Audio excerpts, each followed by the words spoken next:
Hi, welcome back to my YouTube channel, and today I'm going to continue talking about the topic of learning photography. On my previous video I spoke a bit about what I think people should or shouldn't do or what they should focus or not when they are learning photography. And some might disagree with me. There are multiple ways to learn photography. Photography and learning photography is a lifetime process. You never really know everything. Even experts, even experienced professionals with years and years of experience, they still continue to learn every day. Same applies to me and to everyone else. If you think you already learned everything, sorry, you are wrong, and it's probably because you're not a very good photographer if you think that you already learned everything that you need to learn, and I'm stating that you're not a very good photographer because you just stop learning, you stop in time, you don't evolve. I don't believe that anyone could get far with this kind of mindset. But there are many paths to learning photography. And some people choose to go into a university and have a higher degree in photography. I don't believe it's a requirement. I don't know many successful photographers that have studied in the university that have a photography degree or anything related. So I don't believe this is a deciding factor, but it's an option. Some people like to learn in a structured way, and the university is definitely more structured. Everything is chosen for you, the whole path, and everything is curated. So you have someone saying what you should learn and how you should learn it, someone that knows about learning and about teaching, and they usually know, or they usually studied what's the best curriculum for a photographer. So even though I don't see many photographers with a higher education, I do believe that if it's something that you relate to, I do believe it's a good path. I do believe that it's good to have a structured education. It might be a bit slower because you're not learning what you want to learn, so sometimes it might not even be interesting to you. I remember studying like drawing, and I don't mind, I like drawing, but not to that point of studying it. And also it might take time, because maybe something that really interests you, you only learned on the second or third year of the degree. So you have to learn those things. It's structured, and it takes that amount of time whether you like it or not. There's no way to speed it up. On the other hand, most photographers, they are self-taught. The good part is that you learn whatever you want, whatever you like, but there is no structure. So sometimes you're already like an expert, you're already a professional, advanced photographer, and there are still gaps in your knowledge, often from things that you should even learn as a beginner, but you didn't because you learned by yourself and you probably didn't even know that such thing existed. And this can happen. It's not a problem. There are successful photographers that have these issues as well.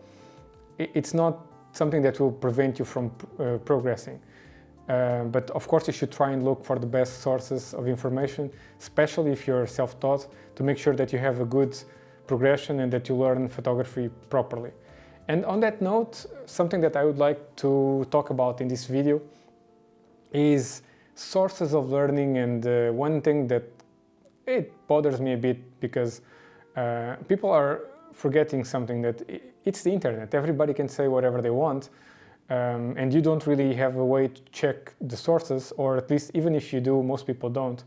And I see lots of YouTubers with channels like me and talking about photography, and either what they are saying is not entirely accurate because they themselves are self-taught and they also have some gaps in their knowledge, just like me. Everyone probably does.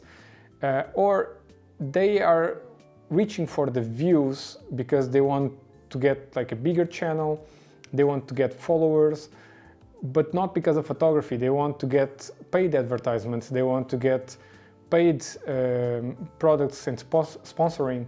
And some of them, they are just product pushers. So they are, grabbing a product and saying, this is the best mug in the world.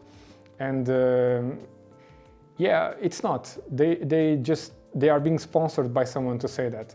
So sometimes this happens with YouTubers, and you see them talking about photography when the reality is that many of them, they're just casual amateur photographers like many people. Some of them, they don't really have published work. And this is not to say that what they are saying is not valid, because it might be. There are extremely good amateur photographers out there and that they really know what they are doing, but you should really check your sources. And one thing that for me it's easier is to learn from books. As you can see, I have many books here surrounding me, and for me it's easier because the book, even though it's not as structured as a degree, as school, because nobody's telling me which books to buy or what's the next topic I should learn. But with books, at least I know that there are references. The person writing the book, in order to be published, they have to have some credibility, because the editor will not publish. Some random person cannot just write a book about photography and go to the publisher and say, I want to publish a book.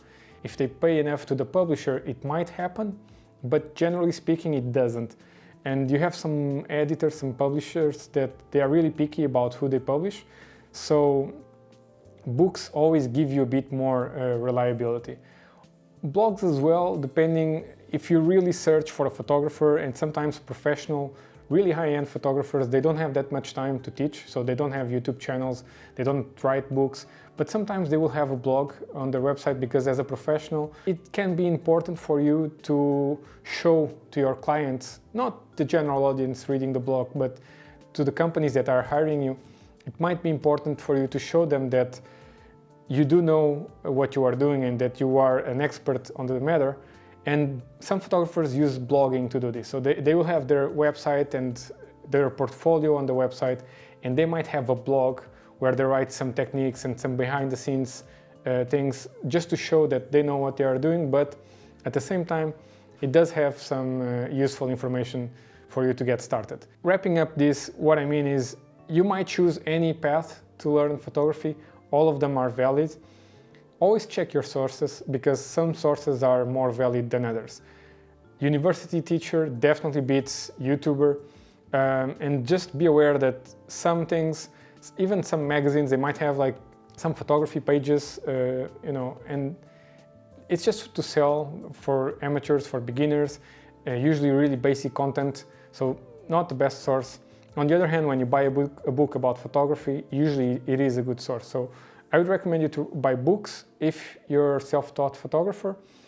I would recommend you to go to the university if you really have the time and money and you really want to put an effort into this, into a structured learning path.